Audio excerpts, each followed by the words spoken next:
Daoud, please tell me more about the Association of British Muslims. Well, it was founded initially in 1889 by Abdullah Quilliam, William Henry Quilliam, a Manx solicitor living in Liverpool.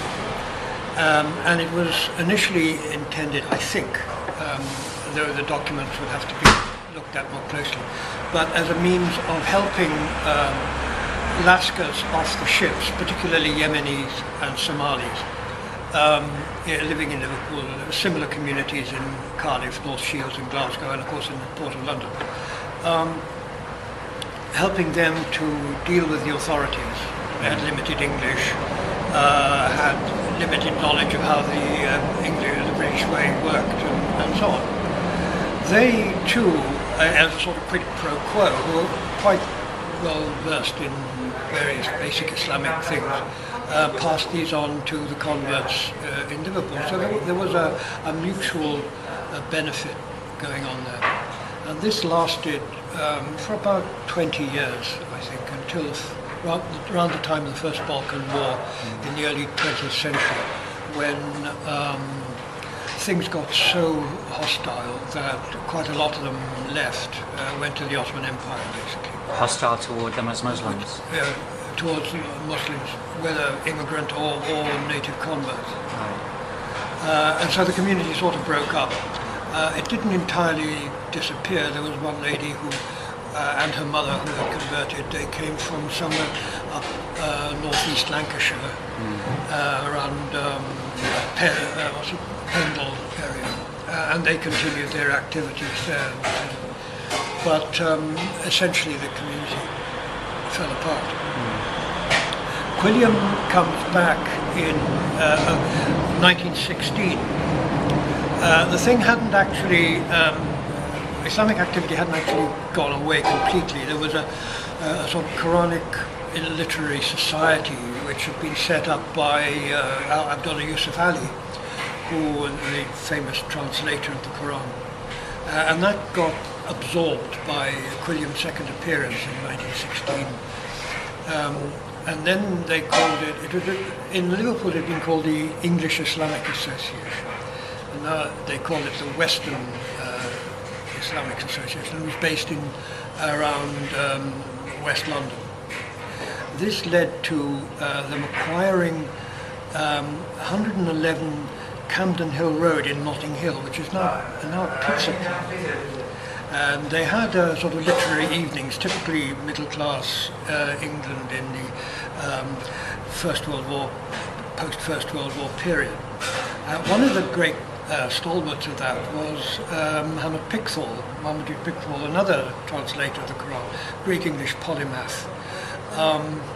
And this drew in other people like Harun Suhrawadi, who was quite prominent in the Indian independence movement. So it was it metamorphosed from being a sort of immigrant Lascar-based community organization to a very rather middle-class English thing. And this seems to have attracted some really eccentric characters. There was one bloke called Khalid Sheldrake, who had been elected Emir of Kashgar in China by the locals. I don't know how that came about. That was in 1924, and that particular phase seems to have lasted to about 1927. I'm not sure what happens after that. But then in World War II period, it seems to be largely Abdullah Yusuf Ali who is and this carries on until Indian-Pakistani independence in 1947. Then the organization sort of went moribund. It was still around, based then in Woking. And so it began to pick up a bit, but tended to get tainted with associations with the Ahmadiyya, which doesn't seem to have been a problem here, but certainly became a problem elsewhere in the world. And so around about 1969, people felt that there needed to be a clean break from associations with working mosque. With the encouragement from Dr. Zaki Badawi and others, we revived it again in that period, 1969 to 1974, as the Association of British Muslims. And it's been sort of picking up ever since then. The purpose has tended to change quite a bit, obviously, over the years. Any community organisation that long in the tooth does obviously needs to respond to the needs of the community, and now it's becoming very much more involved in dealing with the changing nature of the British Muslim community, with such a large number of migrant Muslims, particularly from the Indian subcontinent, in the 50s and 60s. We're now in the time of their grandchildren and increasingly their great-grandchildren, who are wholly British, for whom, Pakistan, as it were, is somewhere where their grandparents or great-grandparents came from, and places they may go to on holiday, but are not that much more relevant to them. Their stake is very much here. Then there's quite a large number of British Muslim converts, but also increasing numbers of people from East and West Africa, from the Far East, from Southeast Asia, and so on. So what are the priorities today for the association? They are essentially, initially they were to try and encourage people to see that there's no inherent contradiction in being British, culturally British, and Muslim. That has to some extent we've been forced away from that to some extent by developments of the time. I mean, we're having to respond now to increasing outbursts of hostility towards the Muslims, most of which are unjustified. Most of the Muslims in Britain are in fact not politically driven from, in a sense of Islamic politics. They're mostly Sufis, of one Sufi order or flavour or another. And the activities of, say, political parties from countries of origin like, say, the Jamaat-e-Islami Pakistan or the Muslim Brotherhood from the Arab world are very limited and have very limited appeal. Even Hizb ut-Tahrir has a very limited appeal. So that these charges of that were made by people like Jihad Watch and whatnot really don't apply if they're looked at with any sort of clinical eye. But of course people are suffering as a consequence, so we're having to deal increasingly with that.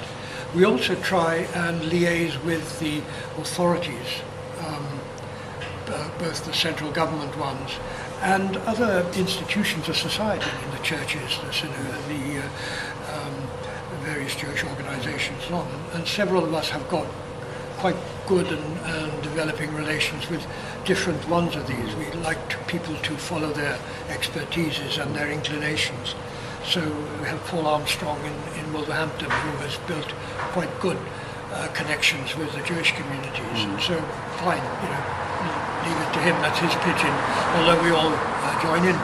Also, we've been, in recent years, in the recent couple of years, in fact, it's only been about 2 or 3, been dealing with human rights issues that affect people outside the Muslim community. But because there are people affected within the Muslim community, this has been our sort of point of departure. And one of these is homophobia, which seems very, in a way, bizarre for a Muslim organization. But the Sharia traditionally has said that what you do in private is your own business. It's between you and God, for which you have to give account on the last day. And it's nobody else's business to intrude. So what people do, as I say, in private, is up to them, or rather up to them and the Almighty. What they do in public is another matter. This becomes a matter of public decency and public order.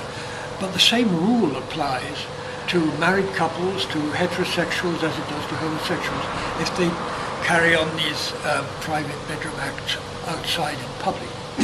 So we have felt that it's been unjustified, so much of the focus that has been put on these people that really affects their human rights. Daoud, thank you very much. Thank you.